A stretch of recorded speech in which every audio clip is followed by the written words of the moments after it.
الرحمن الرحیم. د روژې په حالت کې قی وشو نو په دې روژه ماتیږي او که روژه پې نه ماتیږي. اول نمبر خدا چې یو ترویې اوبه دي چې دا یو انسان لکه مثال پیشمنۍ وکړو او د پیشمنۍ نه وروستو سهار مونځ یې وکړو او د یو ډرقې وکړو د ده خولې ته ترویې اوبه راشي لګي نو په دې باندې او د دا توکړې په دې باندې روژه نه ماتیږي. په دې ترویې اوبو خولو له په راتلو باندې او په توکلو باندې روژه نه ماتیږي. اوس یو قی دی چې په ډکه خوله باندې قی کېدل دي، د هغې صرف 3 صورتونه دي چې په دې کې روژه ماتیږي، په باقي صورتونو کې روژه نه ماتیږي. نور ډېر صورتونه دي، 10-12 صورتونه دي، خو لیکن دا 3 هغه به موږ یاد ساتو چې په دې کې صرف روژه ماتیږي، د دې نه علاوه روژه نه ماتیږي. اول نمبر چې سړی په قصد باندې یعنې په خپله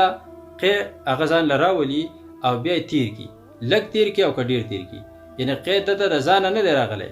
خو د ځان له راوستی دی، ځان له یې راوستو، په زړه ورته بد بد کېدو او په کومې کې ګوته وواله او د هغې د وجې نه دا قی وکړو. نو چې قی وکړو او بیا یې تیر کړو قصدن، لږ یې تیر کړو او که ډېر یې تیر کړو، په دې باندې روژه ماته ده. دویم نمبر قصدن یې په ډکه خوله قی وکړو، یعنې ځان له یې قی راوستو په قصو او بیا تیر شو، په خپله تیر شو، ده نه دی تیر کړی، په خپله تیر شو، که لږ تیر شو او که ډېر تیر شو، په دې باندې هم روژه ماتیږي. دریم نمبر قی په خپله راغی، یعنې بې اختیاره راغی، د ځان له نه دی راوستی او ده بیا قصدن تیر کو، راغلی په خپله دی خو تیر کړی ده دی،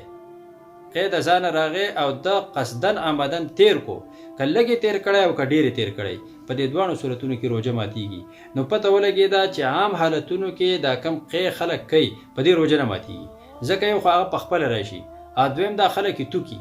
نه چې په خپله راشي او دا خلک یې توکي نو په دې قی باندې روژه نه ماتیږي. البته اوس دته زړه په مخ ایشېږي او ډېرې الټې کوي چې د هغې د وجې نه کمزوری شو او دې ځان ته ډریپ لګوي نو په هغې خو هم ګزاره کېږي. خو که ډریپ نه لګوي او ډاکټر ورته ووایي چې ته روژه ماته نه کړه نو دننه در کې اوبه دومره کمې شوي دي، نمکیات ته پکې دومره کم شوي دي، که ته دا روژه نه ماتې او دا ګلوکوز نه څکې نو ته خرابېږې، کېدای شي نور نقصان ته در ورسېږي. نو دله بیا روژه ماتول جایز دي. روژه که دی ماته کړي بیا به د دې روژې قضا هغه به نسي.